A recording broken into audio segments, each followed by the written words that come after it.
It is time to get out of pocket. I'm your host, Michael Davis, right here on Boom Broadcasting. Guys, we're super excited to have you in. We are live. Now, just a little housekeeping before we get into some pretty big sports news that have happened not only the last 24 hours, but the last 48. You guys know we usually do Out of Pocket 4 times a week, Monday, Tuesday, Thursday, Friday, 5:30, 6:30. We're an hour-long episode now. We didn't do an episode on Monday, taking care of some housekeeping there. We will not be doing an episode tomorrow.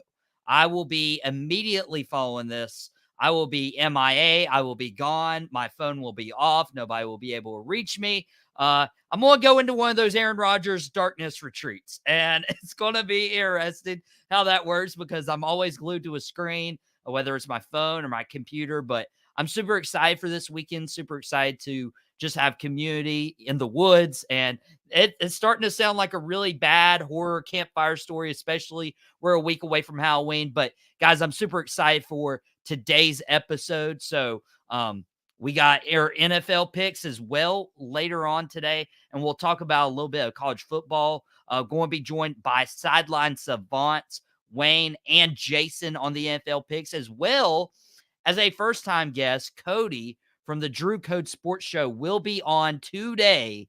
And I am so excited to have each of these guys on.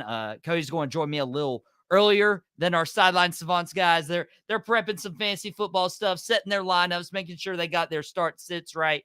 And here's why you should be watching throughout the entire show, because I'm going to talk some NBA. I'm going to talk some college football. We're going to talk some NFL.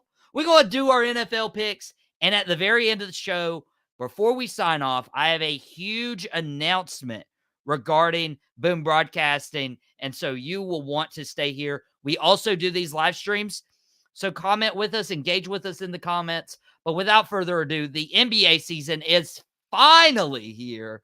I was a little bit excited on Tuesday. You know, you saw me on Out Pocket. It was super awesome.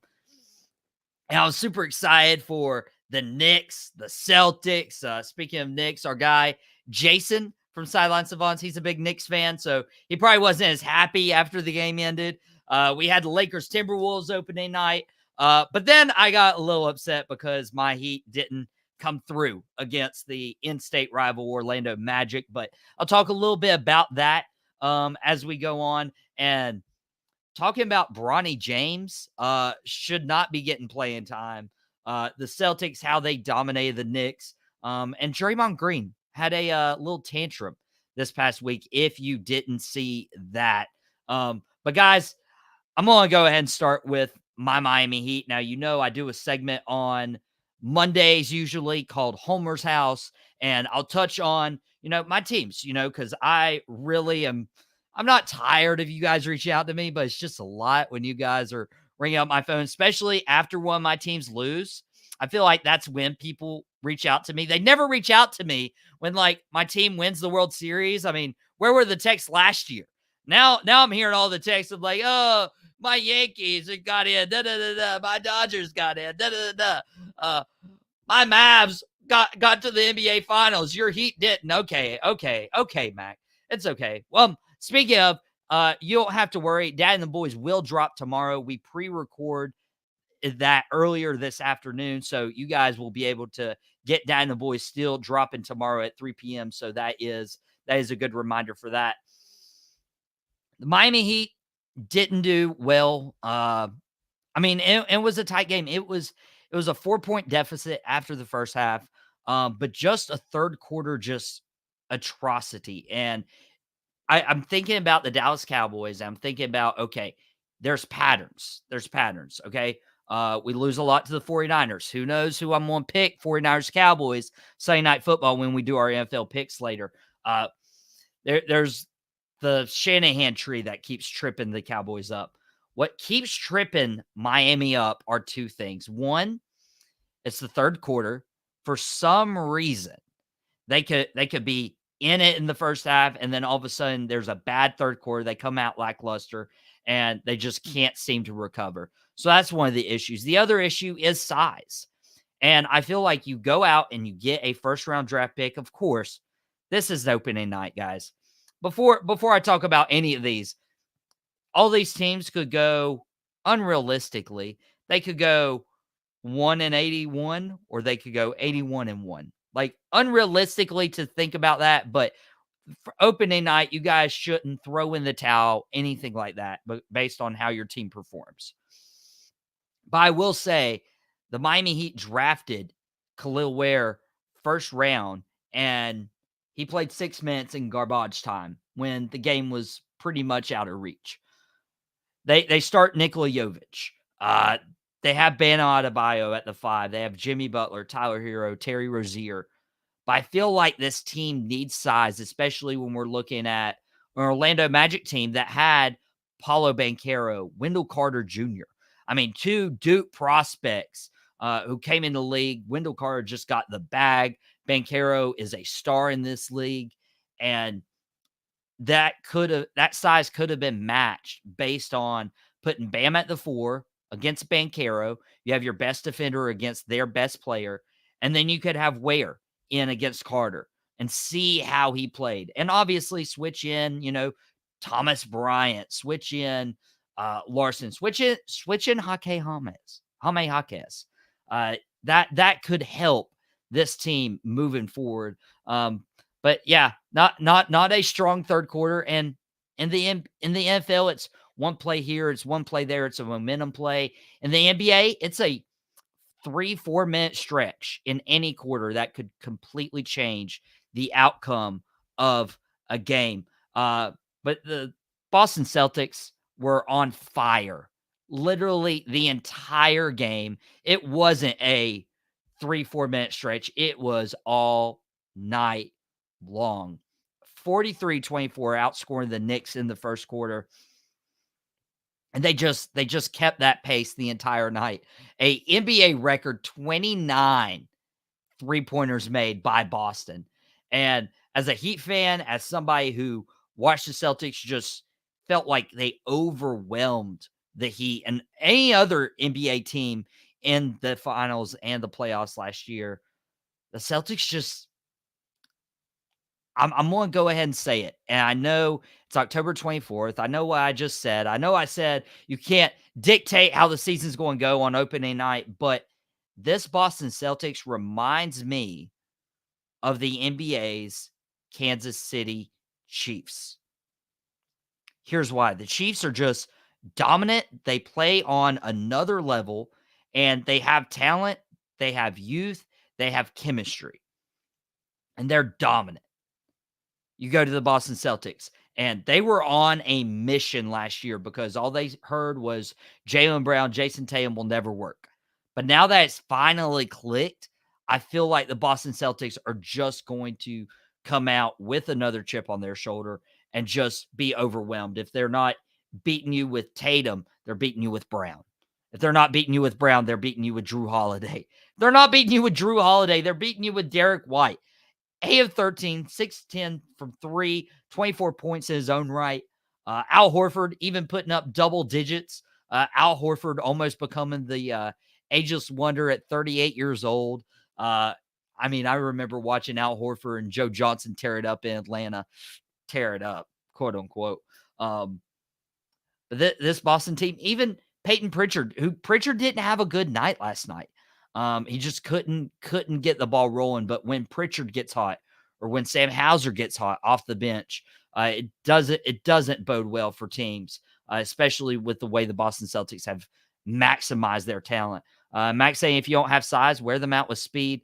And that's the thing. You replace in Miami's case, you replace size with Bam at the 4 and Ware at the 5 with Nikola Jovic. He's not super fast. Scary Terry has a little bit of speed on him. Jimmy Butler's a little aged, so he's not going to blow past people. There's not a lot of size or speed with Miami. A little slower pace offense, if you will. So Celtics, they look like they haven't missed a beat, and I don't think they will miss a beat. Now, on the flip side of that opening night, we saw the Lakers and the Timberwolves. And obviously, Lakers won. Anthony Davis healthy, 36 points, 16 rebounds, 3 blocks. When you're getting to the free throw line as much as he is, especially when Minnesota is trying to find their identity between going from Karl-Anthony Towns and Rudy Gobert to now switching to Julius Randle and Rudy Gobert, adding Dante DiVincenzo off of the bench. There's a little bit of a different dynamic in Minnesota this year, but you get the Lakers and Anthony Davis is healthy. So the Lakers, who won the in-season tournament last year, hang a banner about that. They are at full health. This is when they're going to be good, when they haven't, exhausted their bodies. But do I trust Anthony Davis in February or March? No. Do I trust LeBron James to play most of these games? No. And do I trust the rest of this team to keep up the pace when Anthony Davis goes down with injury, when LeBron takes a few breaks? I don't. And I know he only played 3 minutes. I know he was 0 for 2 shooting, and he tried to get an assist from his dad on a 3-point shot, and he missed it. I know all of it. I know it was only 3 minutes, and you had to play him because, this was their debut, father-son duo, first time ever. Like, it was a media moment. But the Lakers can't chase the media and the pomp, the circumstance, the flair, the fame. And it's weird because they're in LA and they're in Hollywood. But when you look at Anthony Davis getting up there in age and his body starting to break down, when you see LeBron at the very tail end of his career, I know he wants to play with his son, but he needs a ring. He needs to be competing for a ring. And I just really don't see putting Brian James out there every single night's going to do that. I would really love to see Bronny either stay with the team and tour and continue that way. Especially when you have guys like Cam Reddish just sitting on the bench, a talented former first round pick, just kind of chilling out, whatever. Like why not use Cam Reddish in that instance rather than Bronny, who just isn't Ray, wasn't Ray, and this is something we knew a long time ago.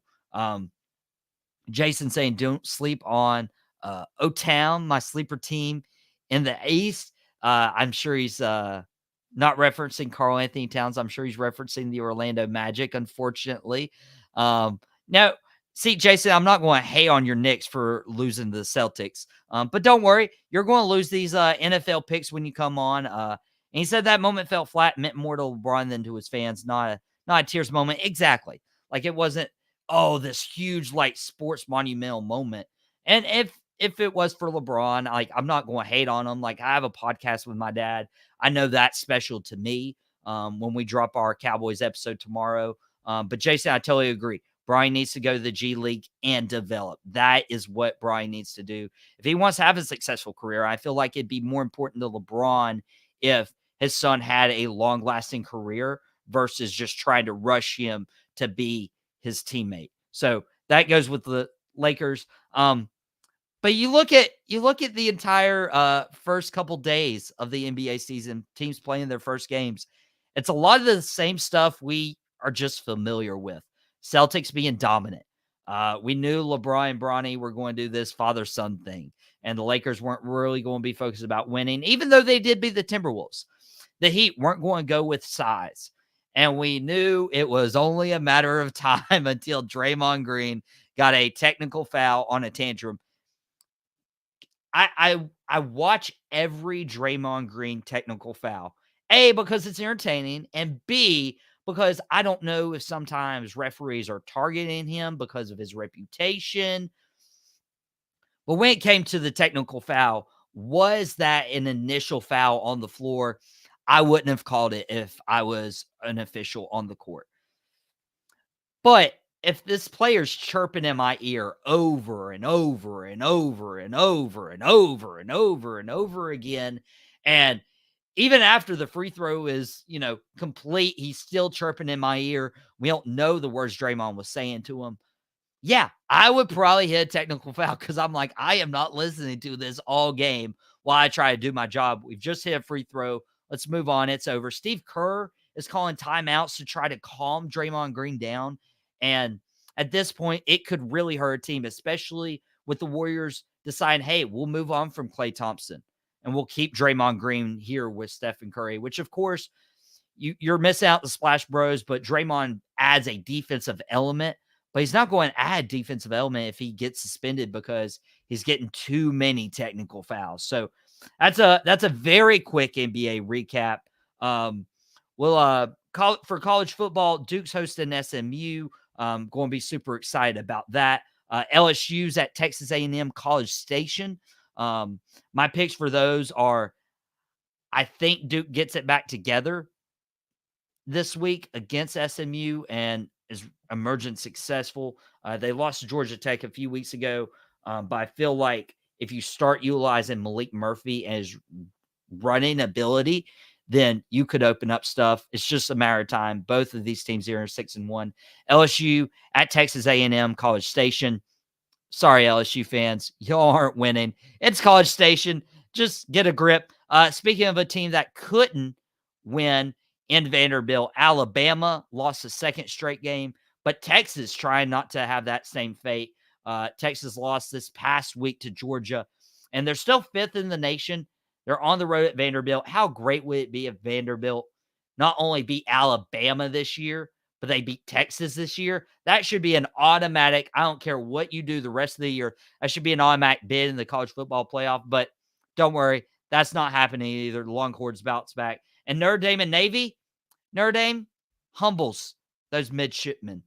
When does Oregon lose? Probably not anytime soon.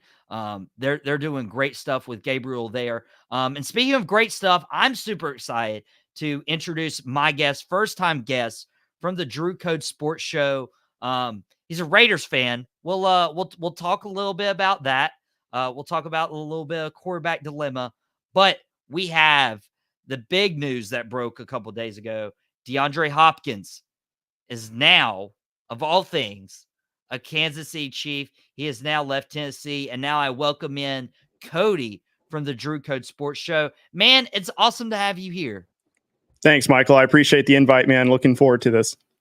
Dude, it's awesome. This has been a long time coming. We've been bouncing back and forth. If you guys aren't following them on their Instagram, Drew Code Sports Show, or Drew Code Sports Talk, I would highly recommend it. They're always doing really good content. I love your Instagram stuff. Love the social media reels you put up. Super simple, super nice with the audio. But thanks, you guys are doing good stuff. You're a Raiders fan. We'll talk a little bit about that. But Devontae Adams isn't the only receiver moving teams. DeAndre Hopkins is now a Kansas City Chief. Dude, I like this move. The Chiefs, losing Rashee Rice for the year, all the injuries they've had. Isaiah Pacheco's been out. Hopefully he'll return soon. It just looks like the Chiefs are banged up. And if you can get a star who has had Will Levis thrown into him for, this whole season, and now you're getting Patrick Mahomes thrown to him, I feel like we're going to see the D-Hop of old. How do you see this one playing out? Well, I know you mentioned that you love this. I absolutely hate this as a Raiders fan because this is just another year of potentially seeing the Chiefs hoist the trophy, which we do not want to see. But on a football level, though, there's no doubt that this is a really good pickup for the defending champions. They got him for only it's a 5th-round pick, and it could potentially turn into a 4th-round pick. So it's a very low-risk kind of a deal. And the fact that D-Hop is going to have the best quarterback that he's ever played with in his career in a team that is the most competitive, and not only does he have the best quarterback he'll ever play with, it's probably arguably the best head coach that he's ever played under, and no better offensive mind than Andy Reid, who has made this team so relevant even when he was coaching Alex Smith on the Chiefs. So this is huge for football. So anyone in the AFC or thinking that they were going to dethrone the Chiefs, they're not going down without a fight. I felt like that the Chiefs were probably going to be in the market for a quarterback. I didn't realize, though, that they were going to be going after such a strong player like D-Hop, who now is motivated to play some meaningful football. Now, if he can stay healthy, because that's a big question, then I think this Chiefs is they have a really good shot at three-peating, which will be the first in NFL history. But I think I can bring everyone in the NFL that's not a Chiefs fan to this side that says that's absolutely not what we want. We're done with the Chiefs winning. We need to end this dynasty and make it go on. So, hey, and we're getting a shout out right here for Drew Code Sports Talk. Hopefully I can talk eventually. Saying keep a good work on the channel. Appreciate and shout out from South Bronx. Brother BKL Contreras, aka Sportertainment guy. Right on. Dude, appreciate it. Hey, that's super awesome. Thank you for joining us. If you're first time joining Out of Pocket, I'm usually not this tongue tied. I'm a little nervous with Cody in here, I guess. Cody bringing all the nerves, but it's more nervous that the Chiefs get DeAndre Hopkins, but they got him for super cheap. And you just had like Davante Adams traded, which I thought was still super cheap. Amari Cooper traded. Okay, but still, I would say super cheap, especially when you're considering what he means for a Buffalo team. Dude, I'm kind of concerned that we're starting to see like some of these teams just basically hand these powerhouse teams just superstars. Right. Well, you talked about the Amari Cooper thing, and yeah, he did go for the cheap, but if actually you look at it from when he was with the Cowboys, I believe that's your team. So forgive me if I bring this up in history, but he was kind of let go to the Browns for like a 5th round pick or 6th round. It wasn't a very high draft pick. And then the Browns turn around and flip him for a 3rd round pick over to the Bills. And not only that, but they reconfigured his contract to where it's team friendly for whoever inherited him. And, it's kind of funny because it looks like on the receiver side for the Cowboys, they look like they can use a little help, but they're young. So it makes a little bit more sense. But for the Davante Adams thing, I think what the hard part for the Raiders to get rid of Adams was the contract itself. And there was even discussion that we were only going to let him go for a 2nd round pick, and we were probably going to eat some of the salary. But when the Jets came to the table, kind of desperate, and they were able to take his full contract off of our books to where in 2025, the Raiders will have an excess of 120 something million available in cap space next season. That's huge. So they get an aging receiver who still has a little bit left in the tank, something to prove. The Raiders get that off the books. We get another draft pick to kind of build the team, because that's essentially where we were heading to anyways. As a Raider fan, I think what was tough is hearing from Adams that he didn't want to go. And then it seemed like he just wasn't honest with us about him wanting to leave, and just all that kind of falling apart is, I think, the stripe with Raider Nation, if I had to be honest about it.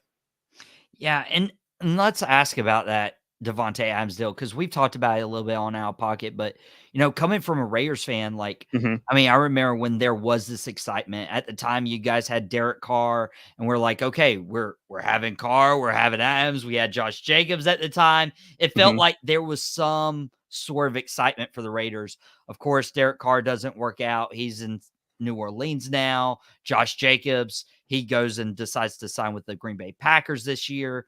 And Davante Adams really forced himself out to be with his buddy Aaron Rodgers. Do you think you guys did get enough for him, or do you think it was more just hey, let's wipe our hands clean? If you don't want to be here, then don't be here. So to answer that, I think to look at the perspective of the Davante Adams and the Raiders side, Davante Adams' argument is he wants to go to a contender. I don't think the Jets are a contender. I don't think adding him makes them that much better. So that kind of negates that argument. However, on the team side for the Raiders, if we were going to get rid of Davante Adams, we needed to have the draft pick or the draft capital that we were asking for.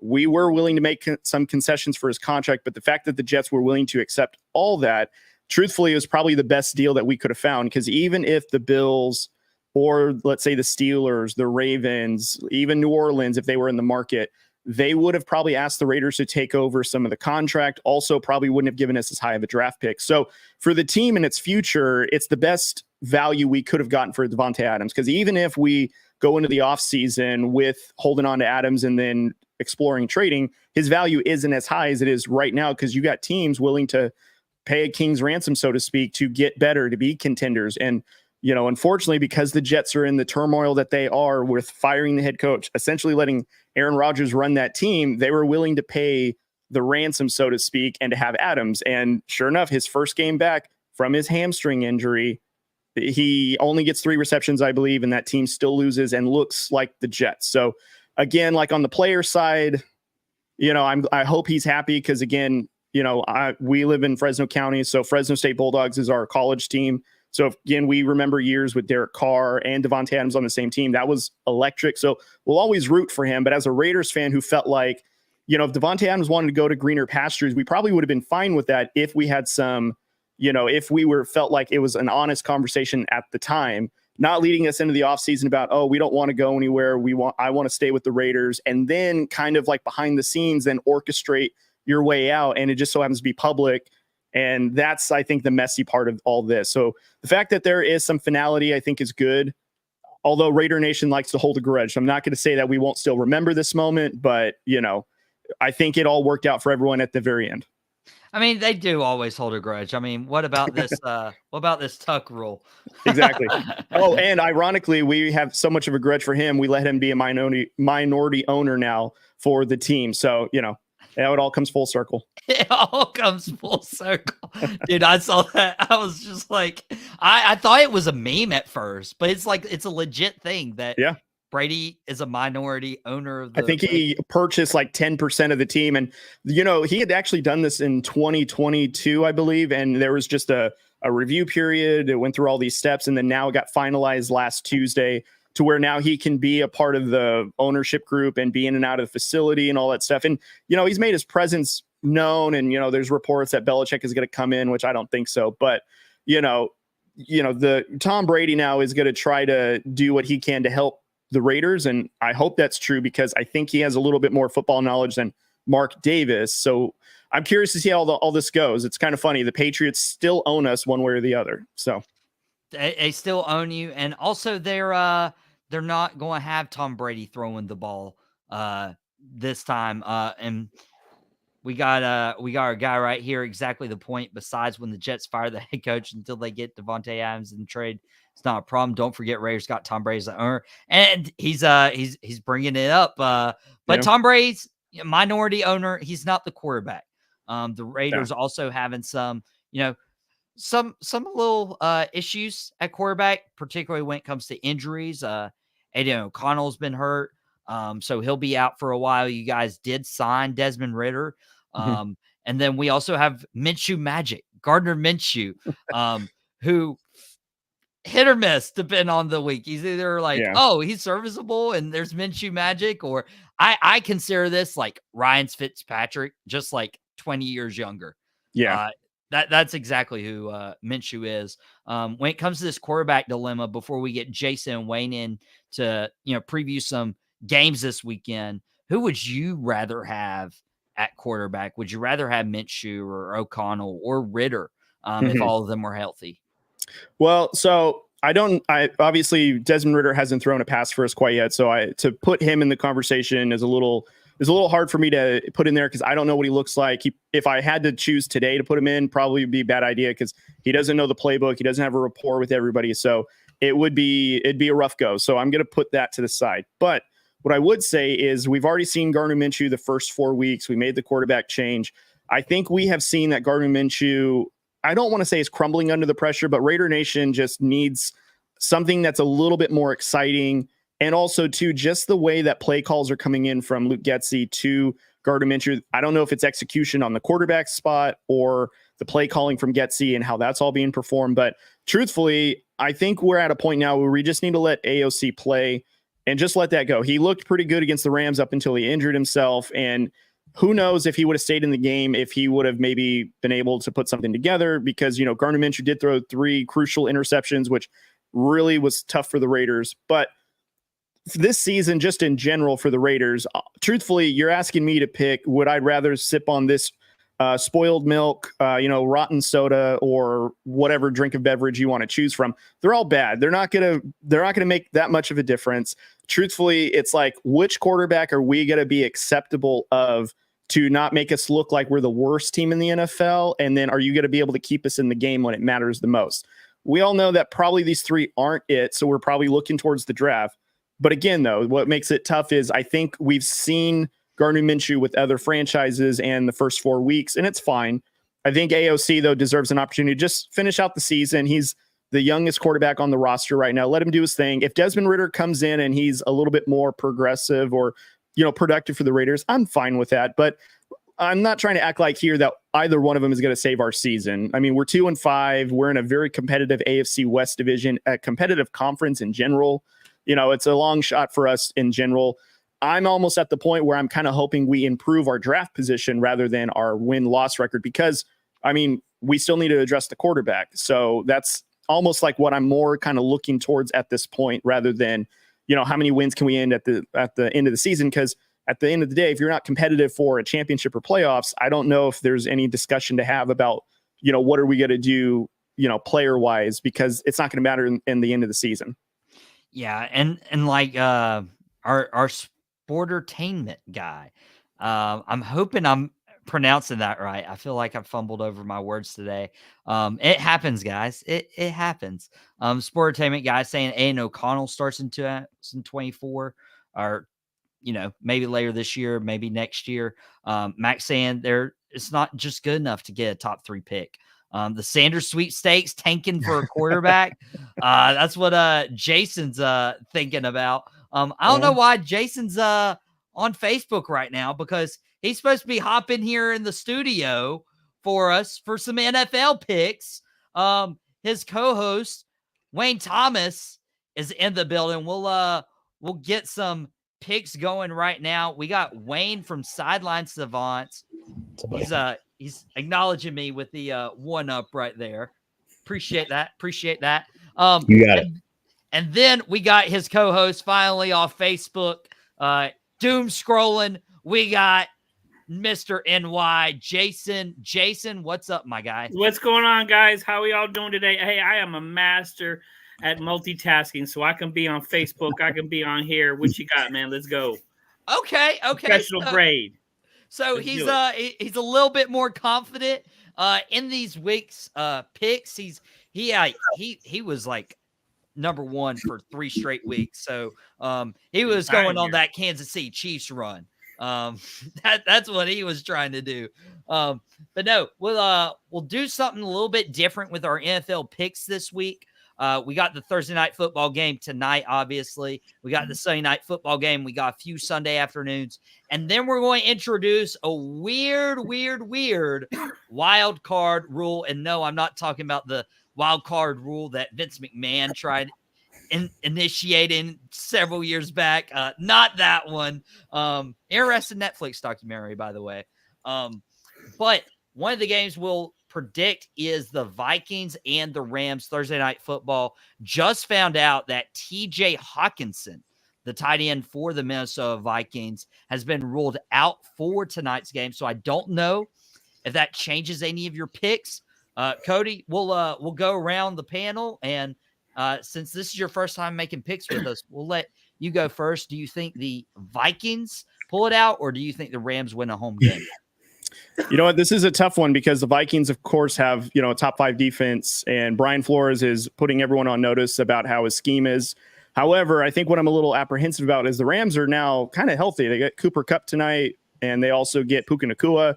And, Matthew Stafford's still on the team, even though there's trade rumors about him. So I'm actually going to go with the upset, and I'm going to go with the Rams at home because I feel like the Vikings coming off of a bad loss with the Lions, and they're in SoFi Stadium, who always shows out for the Rams. I feel like that they're on upset alert. And now let's say if the Vikings do lose, now the sweepstakes of should Matthew Stafford be traded for go up a little bit. And maybe this is an audition tape for Matthew Stafford to be on the Vikings or on another competitive team that needs him.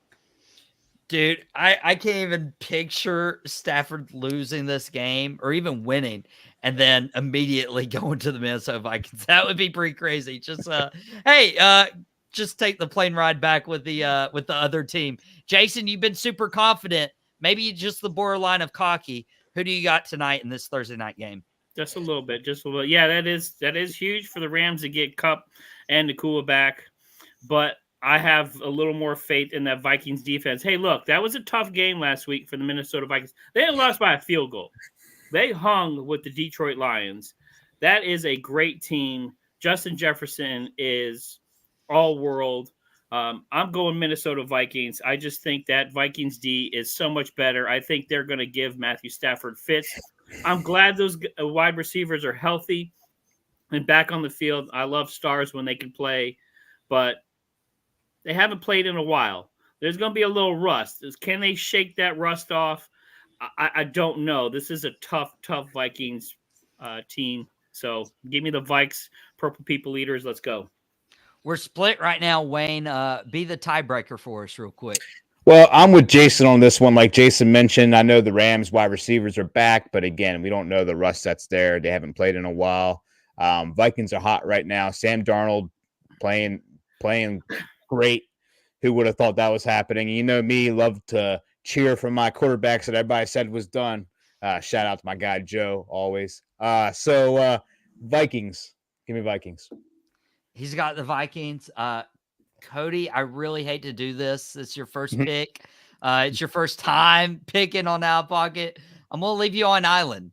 Okay, all buddy? Right. You know what? Like Chris Berman, you say, so you're all on the Vikings. Okay. I'm on the Vikings.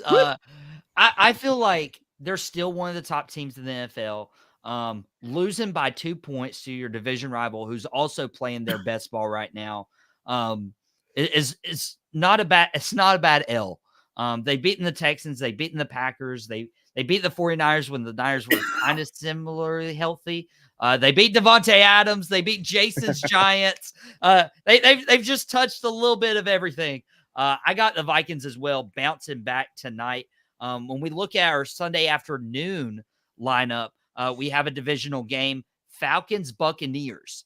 These two teams I've honestly kept flip-flopping when it comes to my top quarter rankings. Jason, who do you think wins this NFC South showdown? I really feel bad for the Bucs. It looks like Bucky Irvin's not going to be playing this weekend either. Just got looked on the report here. It looks like he's got a bad toe. So you're talking about being down two of your top wide receivers and the Buckster. I mean, I know they got White, Palmer, McMillan. I think those guys are going to step up. But the Falcons, Cousins, they're healthy. They got more weapons. They're not coming off an emotional loss like the Bucs did getting beat by the Ravens this week. So give me the Falcons and a huge win. I just think the Bucs are hurting too much right now. That's going to be tough for them to bounce back from what just happened. Jason's taking a healthier Falcons team. Wayne, would you agree with your co-hosts? Yeah, I'm going Falcons. I mean, the Buccaneers defense have been struggling lately. Last time these guys won head-to-head, we saw Kirk Cousins throw over 500 yards and multiple touchdowns. So the previous game, I said Buccaneers. This time I'm going with Atlanta. All right. Cody, you going to put yourself on island? No, not again. I can't. With the injuries with the Buccaneers, this one makes it a little bit tough. Had we had Mike Evans, Chris Godwin, an argument could be made that maybe we can get there. I just don't see it. This Falcons offense, I think, is starting to click or in the right moment. Their defense does get after the quarterback, so that kind of concerns me with Baker Mayfield. He also has limited weapons right now. I think now his number one target is a rookie wide receiver that was picked in the third round. So key players missing. That's kind of tough to go behind. I know they're at home, but I feel like the Falcons are a team that travels. So I got the Falcons on this one. And thinking about, the injuries, Chris Godwin out for the year, Mike Evans out. They're going to rely on Sterling Shepard, Jalen McMillan, and Trey Palmer. Now, Baker Mayfield has resurrected his career in Tampa Bay. He really has. Give him credit. And our guy, Sportertainment guy. I'm going to get it. I'm going just like Victor Wembanyama. I guess Buccaneers definitely need to brace themselves, unfortunately, between those injuries. Yeah, we know exactly this is definitely got to happen. So Falcons by mark. Out. We're going clean sweep on this. I feel like Atlanta, Captain Kirk,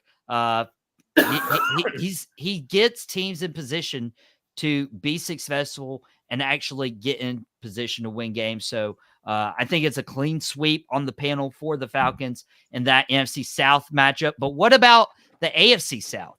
The Indianapolis Colts visit the Houston Texans. Wayne, who do you got in that one? You got your guy, Joe Flacco? If Joe Flacco starts, give me him. But already starting Flacco? It looks like it's Anthony Richardson. Yeah, so absolutely not. Give me Houston. He's got Houston just because his guy Joe Flacco's not playing. That's right. Hey, Cody, how do you see this one going down? You know what? I'd like to think I had higher hopes on Anthony Richardson. They actually put the Texans on the brink of defeat in week 1. I don't know if that's going to happen again. I think Anthony Richardson, this is kind of like technically his first like full season of going through the entire season. He's got a lot of kinks to work out. Houston should be on upset alert, though. They are injured because, again, they don't have Nico Collins. Tank Dell, for some reason, has been absent in this offense, which is kind of weird. But I still trust the Texans. They got a powerful run game. They have a great defense. I don't see how the Colts are going to be able to stop that. And they're also going through injuries, and I think the Texans are just going to pull this one out. He's got Texans. Jason, is that a clean sweep for you guys? Yeah, I mean, I like the Colts. I like Richardson. I thought he came out the gate. I thought, man, this guy's going to be special, but he has fallen flat. I don't know if he's just scared now. He looks like he just doesn't know how to play quarterback. They should put Joe Flacco in, at least learn behind a professional quarterback. So I'm going to give Flacco his props, but no, give me the Texans. Even, missing a couple of guys here and there. The Texans do need to work on their defense. That defense is a little suspect. So I think the Texans, if they want to make those moves, they need to shore up that defense a little bit better and start beating the teams that they need to beat. They've had a few suspect losses here, but yeah, give me the Texans. Colts, they're not going to be able to hang with them at all. So we had a clean sweep for the Falcons-Bucks game, divisional matchup.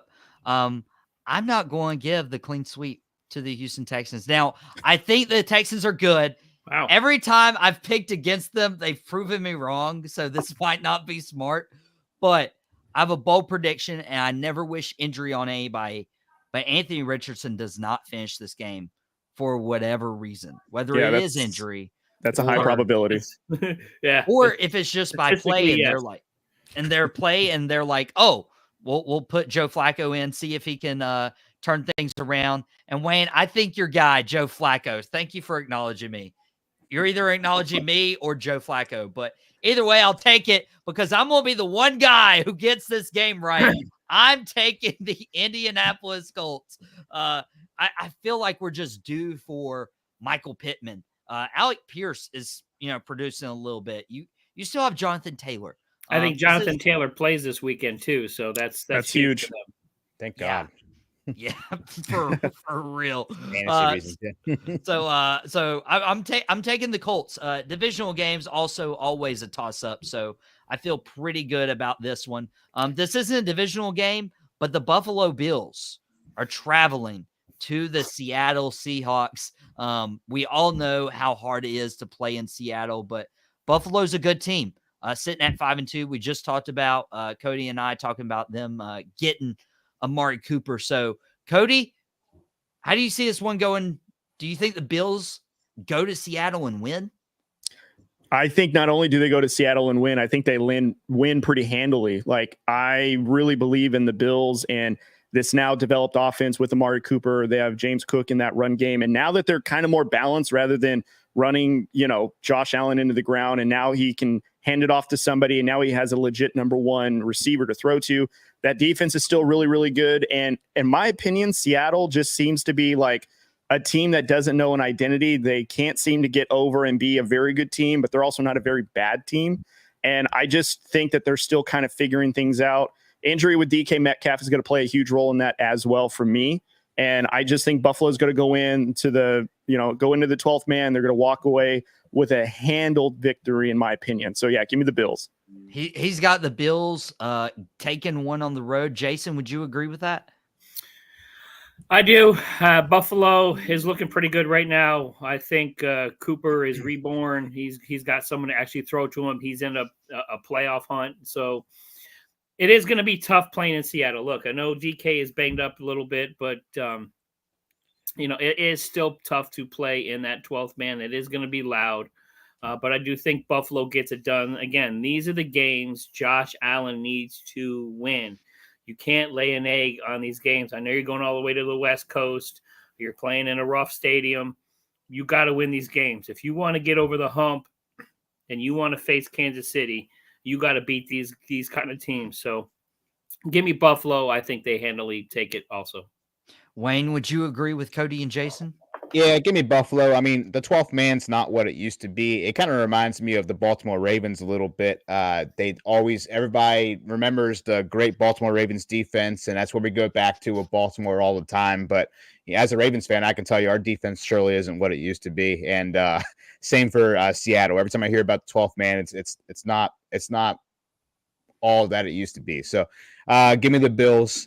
Everything's working out for them right now. I mean, they've been one of the hottest teams in the league so far. Josh Allen is playing lights out football. Now, you guys, we all agreed on Atlanta.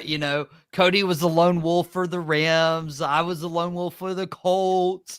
You guys think the Buffalo Bills are really going to Seattle and winning? Yeah. Really? The Giants beat Seattle in Seattle. So if they can do it, Buffalo can do it. Yeah. Guys, I hate to break it to you, but it never bodes well when we all pick Buffalo. I'm going to go ahead and pick Buffalo because I ain't being the lone wolf. I ain't being the lone wolf and picking Geno Smith to win. Ain't no way. I do think if it is loud that Buffalo establishing a run game with James Cook. We saw Keon Coleman finally emerge now that there is Amari Cooper and there is a legitimate number one receiver on this team. I feel like that opens up this offense. And Josh Allen, so far this season, has not turned the ball over. So, I mean, that was the one knock on Josh Allen. So, yeah, give me the Bills. The Bears and the Commanders, this is a treat. This is the game I wanted week 1. I wanted to see the number 1 overall pick versus the number 2 overall pick in their debuts. The NFL's had this opportunity not once, but twice. They had it with CJ Stroud and Bryce Young last year. They had it with Caleb Williams and Jayden Daniels this year, and they didn't take advantage of it. And for that, I'm upset. Jason, I'm also upset Jayden Daniels plays in this division. Do you think the number 2 pick wins the game, or do you think Caleb Williams and the Bears handle things? Well, I don't know. All reports I'm showing right now is Daniels hasn't practiced. Oh, right, He didn't practice either. So I'm thinking that right now Mariota is going to be playing this game again. Commanders doing something pretty smart, taking care of what seems to be their new franchise quarterback. Why they took him out of the game early last week. So because of that, even though the Commanders are playing well, look, they whooped up on your boys last week. So I'll take it a little easy, or not your boys, but them Carolina Panthers. So, but the Bears, the Bears, give me the Bears. I think Caleb Williams coming off the bye week, he's playing on all cylinders right now. I think that team is phenomenal. They got a good run game going on. Those wide receivers are all world. So I'm thinking the Baby Bear is going to go into the Commanders and win, especially if they don't have Jalen Daniels. I think that crowd's going to be a little subdued. I think they'll get behind Mariota as much as they can, but I don't think the hype is going to be in that stadium. So give me the Bears winning. Wayne, do you Daniels is currently listed as questionable right now with a rib injury. Max saying everybody whoops up on the Panthers. That is true. That is very, very true. Everybody whoops up on the Panthers. Wayne, do you think Daniels plays, and who do you have in this game? I think Daniels does play, but I still take the Bears. I think Caleb Williams, things are just striking for him right now. He's finally got his feel for the team. The team's rallying with him.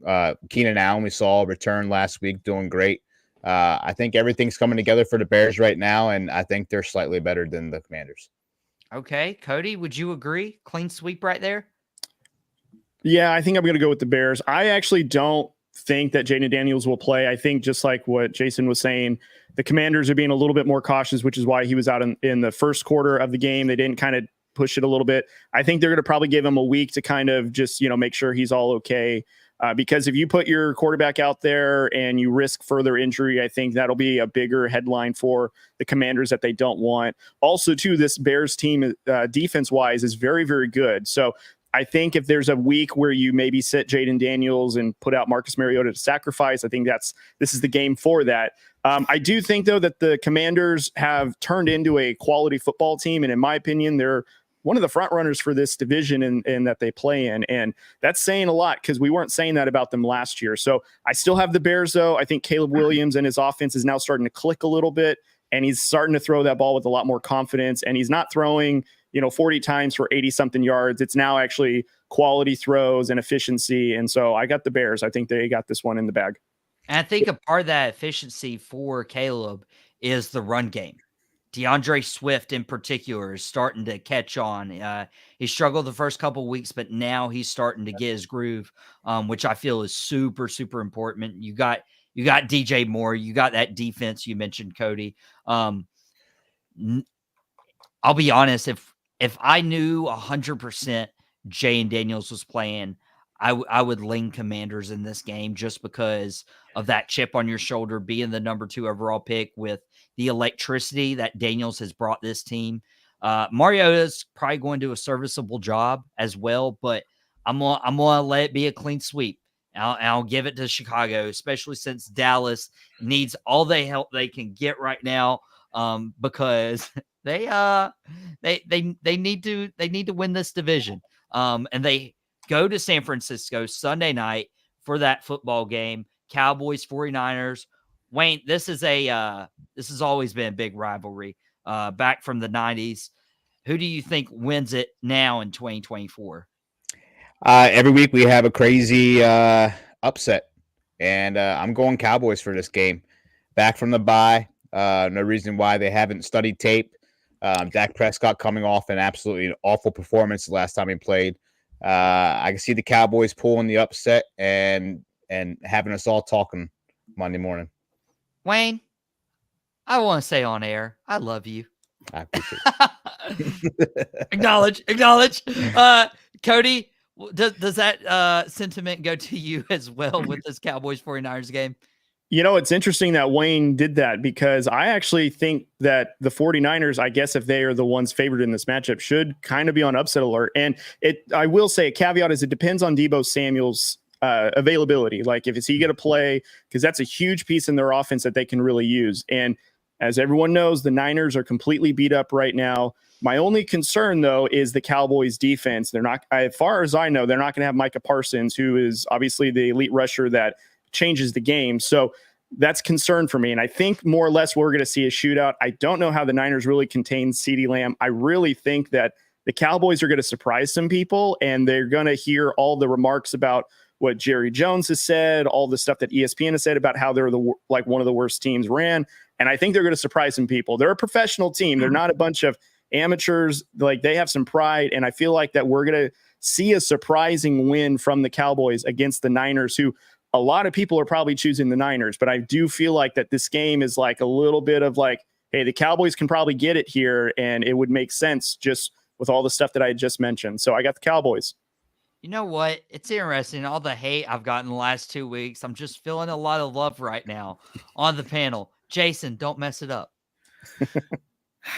It hurts my body tremendously, but I'm going to spread some love. Right now, the 49ers are a mash unit. They are just, again, I don't know how they even have a serviceable team with everybody that's been hurt. I'm going to take the Cowboys, but my big question for you, Commissioner, is what is going on with your boy, Jerry Jones, throwing your head coach under the bus, talking about we just don't have good plays, and then now the Cowboys got to answer. I mean, I tell you what. That's right. We need answers. Jerry Jones is the king of getting on television for just saying some crazy stuff on his little podcast. Can't keep his mouth shut. It's unbelievable. Throw your coach under the bus, and then the coach just kind of laughs it off. So I don't know, Mike McCarthy. But yes, I'm giving you some love. I think the Cowboys need this game. If they don't win this game, I think Jerry Jones' head explodes. I think the world comes to an end because the Cowboys, America's team, we all live and die by what they do. If they can't beat this mash unit of the 49ers, then I don't know what to do. But I am going to pick the Dallas Cowboys.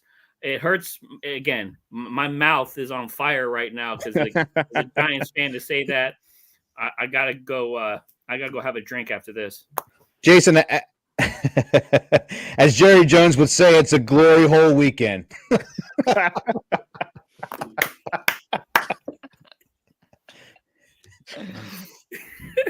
All right, Michael, are you circling the wagon, or are you picking the Niners for the to hedge your bets, huh? What are you doing here? With that love I just got on Out of Pocket with Michael Davis on Boom Broadcasting, this guy who's a 49ers fan, podcast me, just has to come ruin it and say bang, bang.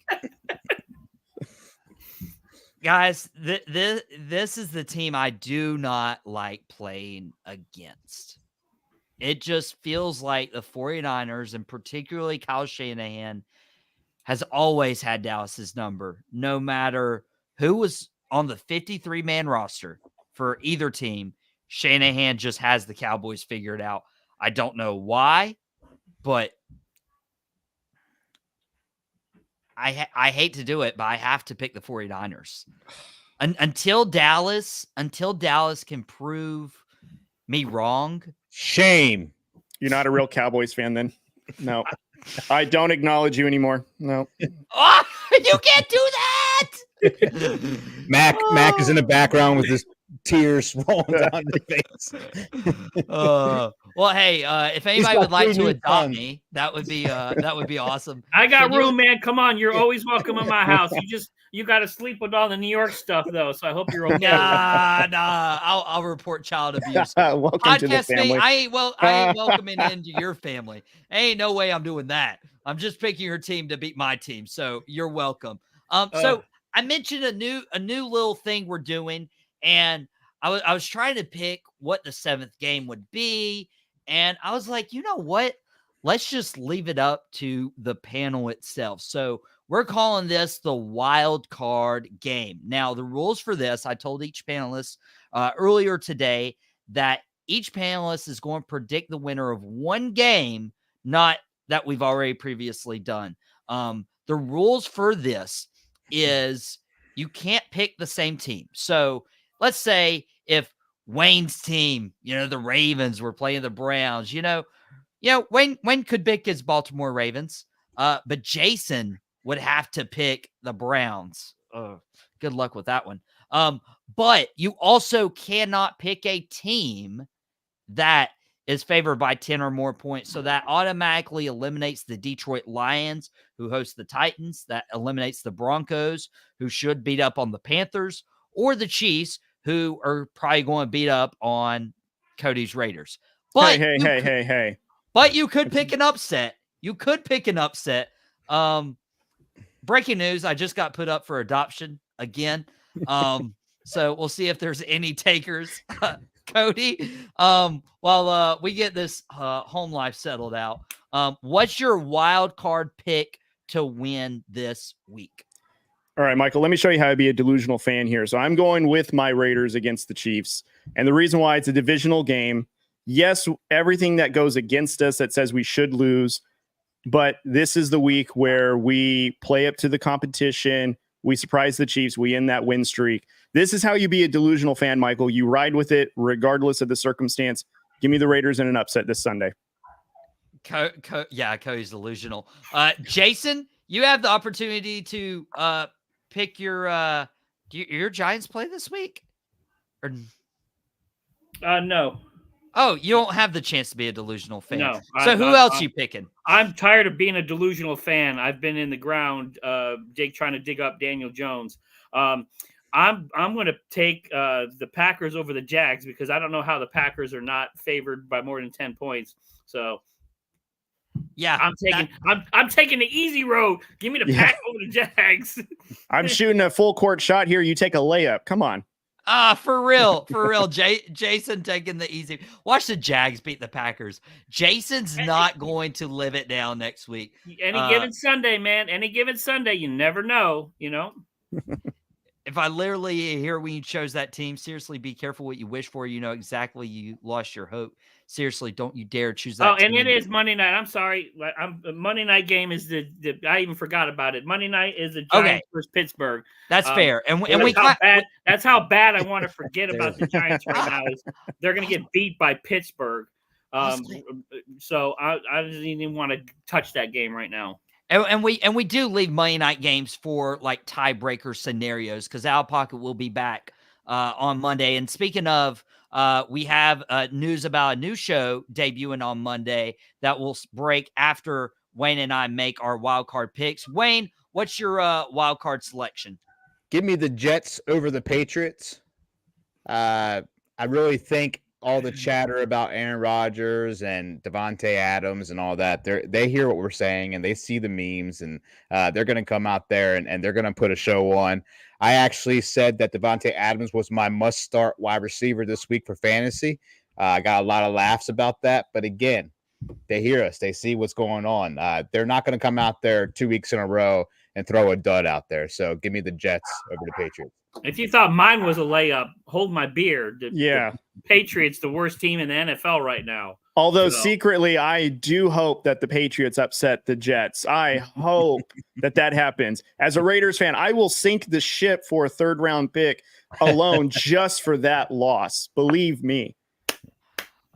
So what I'm going to do instead, see, I was very tempted. I'm surprised Wayne didn't go the route of being a Baltimore Ravens fan. He's got pretty much a layup. Yeah, too easy.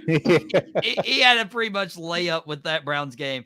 Podcast me predicting Drake May throwing for 400 yards. Oh, but he loses. No, he's gonna win. Put that bet on DraftKings. Hey, if you bought a Drake May jersey and if it came in the mail as a Mitch Trubisky jersey, don't worry, it's the same thing. Okay. So for me, I would love the layup of the Baltimore Ravens just beaten down on the Cleveland Browns. But I've given so much hate to the Cleveland Browns and Giant Cleveland, the Fanatical Elves Network. They do really great stuff as well. They've been on the show a few times. I'm not going to go that route. I'm going to be nice. I'm going to say that pending a Tua return, but even if he doesn't, I think the Miami Dolphins win a home game against the Arizona Cardinals. This offense is too electric. I don't know if Jalen Waddle plays, but you got a chain, you got Mostert. I just feel like a layup against the Cardinals. Despite the Cardinals having some talent in its own right, with Kyler Murray and James Conner, I feel like the Miami Dolphins, it's not an entire layup, but I feel like all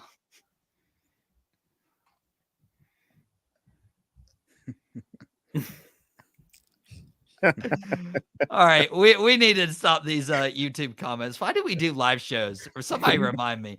Wow. I thought I was the favorite. It's whatever. Daniel Jones is every bad Carolina quarterback rolled into one. Come on, man. That's rough. We got 2 face bombs in 30 seconds. If I definitely watch those teams until I watch 2. For some reason, my brain's not computing. But hey, appreciate you guys so much. I'm gonna start signaling our guys off one by one. Cody's been here the longest. Cody's been here almost the whole hour. And as our first time guest, Cody, good luck in these picks this week. Share where people can find you. So we're on everywhere. So Twitter, TikTok, Facebook, Threads, X, or I guess I already said Twitter and X. Excuse me. They're all the same now. But we're all on Drew Code Sports Talk. We're there. You can find us on YouTube as well. We also put out audio podcasts of the same show. So we're all, wherever you listen to podcasts, we're available. And we pretty much are anywhere that you find social media, we're active and on there as well. Awesome. Well, dude, appreciate you, Cody. Thank you so much Thanks, for coming on Out of Pocket. Love to have you back on again. But thanks for moving time in your busy schedule for us. All good. I had fun. Appreciate it. Can't wait to do it again. Yep. Cody should be back with us soon. He might be defending his prediction crown next week. Who knows? Not really. It'll be me defending the crown. I gotta find 3 new guests. Wayne, you dropped Sideline Savants this week. What else would you like to plug and say to the audience? Hey, we did week 8 Sideline Savants is up. Jason, my buddy, co-hosting it as well. He has segment on there called Can You Kick It? Yes, I can. Check it out. Showing some love to some kickers this week. We got some start set advice for you. It's a lot of fun. We love doing it.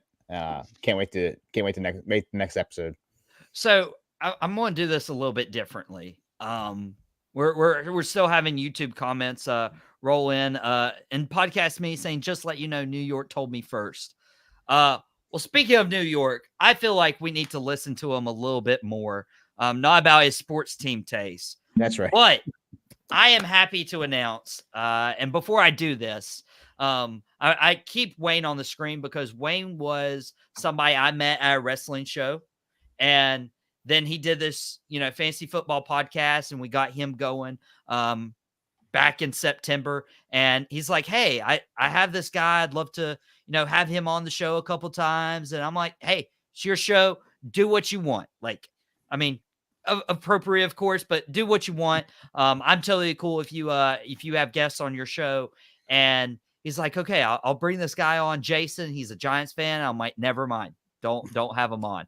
Well, Jason came on one week, and then, the next week he was on, and then the next week he was on, and Wayne's like, I don't know if this is a guest or if this is a co-host. And he made Jason a co-host not too long ago, but now I have the privilege of announcing we are going to have a new show debuting on Monday, 3 from Deep, debuting this Monday at noon, hosted by NY himself, Jason Colenso. Dude, Yes, this is going to be an NBA podcast. First, congratulations, Jason. What can they expect from this show? Well, first of all, Michael Davis, thank you guys. Thank you, Wayne, for giving me opportunity. I'm glad to have both of you on here because I owe this to both you guys. It's kind of a dream come true. I didn't know I can actually do something like this. So with your support, this is a phenomenal opportunity. Again, I am so humbled by this. You have no idea. So thank you guys very much. But yeah, 3 from Deep. We are going to talk all NBA. We're going to get into the association. We're going to talk about teams. We're going to talk about players. We're going to talk about trades that may happen. We're going to talk about, you got sneaker drops. We got maybe some packs might be broken. We're going to do all kinds of stuff. We're going to just all encompassing the association, the NBA, everything that has going to do with it. So whether it's the culture, everything. So it's going to be a fun show. Just kind of try to bring some creativity and some entertainment to it. So you never know what you're going to get. 3 from Deep. I appreciate this opportunity. Again, thank you guys very much. You have no idea how excited I am to do this. When I got this opportunity and Michael let me do this, I A, almost cried, and B, did a little dance. So thank you so much, man. Hey, you guys are in for a treat. Jason throws ideas to me on a daily basis. There's no shortage of ideas in that head of his. He loves sports. He loves talking to you guys. So you guys are in for a treat with him. I appreciate that, Wayne. Thank you, brother. Appreciate you guys. Wayne, I'll let you go. Sideline Savants dropped yesterday. Appreciate you, my friend. Jason, love pouring in for you right now. I appreciate it. Can't wait. Congrats, big dog. Drew Code Sports Talk. That's their YouTube. That's where you can go subscribe to them. He's saying congrats as well. And you even got NY fan with you. I don't know how you do it. He knows exactly to watch. He's not your replacement apparently, but he'll be watching whatever you do. So, Jason, you got support behind you. You can do this. And then maybe you wisen up and change your teams. I got a lot of stuff around here. No. And when I was younger, it was either follow the teams that I'm following now or get kicked out of the family. Unlike yourself, who kind of likes to get kicked out of your family, mine, they would actually bury me in the backyard. So I have to stick with my squads. I am diehard. I always will be. But I love sports in general. Look, there's so many great storylines. New York, the center of the world right now, the Liberty winning the NBA championship. Fantastic. You got the Yankees playing the Dodgers. The game starts tomorrow. Judge versus Ohtani. Podcast Mini, thank you so much. Shout out to him. He let me do a little clip for his show, which was an awesome thing for me to do. I appreciate the love. So, Michael Davis, again, I cannot thank you enough, man. This is awesome and an unbelievable opportunity. I hope I don't screw it up. Hey, you won't. I appreciate you, my friend. I'll let you go. 3 from Deep debuting this Monday at noon, kicking off our Boom broadcasting week. Guys, this has been a great show. Went way over. I got to leave. I got to go on my Aaron Rodgers darkness retreat, and maybe I come out not as a New York Jet. Podcast me saying anytime. He mentioned World Series as well. Dugout debrief host Chris DeLuca, I heard might be making an appearance sometime on Boom Broadcasting on one of our shows, potentially. Something on the screen right now, not named Out of Pocket because this is our last episode of the week. So you want to stay tuned for that. Great stream. Hey, appreciate it. If you enjoyed this, feel free to subscribe if you haven't. Subscription costs $0, but it just supports the team that's continuing to grow, just like Jason right there with Wayne, with Podcast Smitty in the comments, with so many other people. And if you're already subscribed, just shoot this video to a friend, say, hey, and you might enjoy this. Sub and like, let's go with the thumbs up. I appreciate you, my friend. Contreras, appreciate you, my guy. Guys, this has been an awesome show. I will not be on tomorrow. You will see me on Dad and the Boys on a pre-recorded episode tomorrow afternoon at 3 with my dad. That was recorded before, apparently, I was adopted, or Jason gave my dad ideas about burying in the backyard. So I'm going to go on this darkness retreat. I'll be back on Monday. If you don't hear from me for Monday, do a wellness check. Okay, guys? We'll see you next time. Bye. Well, that's it. I really hope you enjoyed it. We had a ball making it. Thank you very much.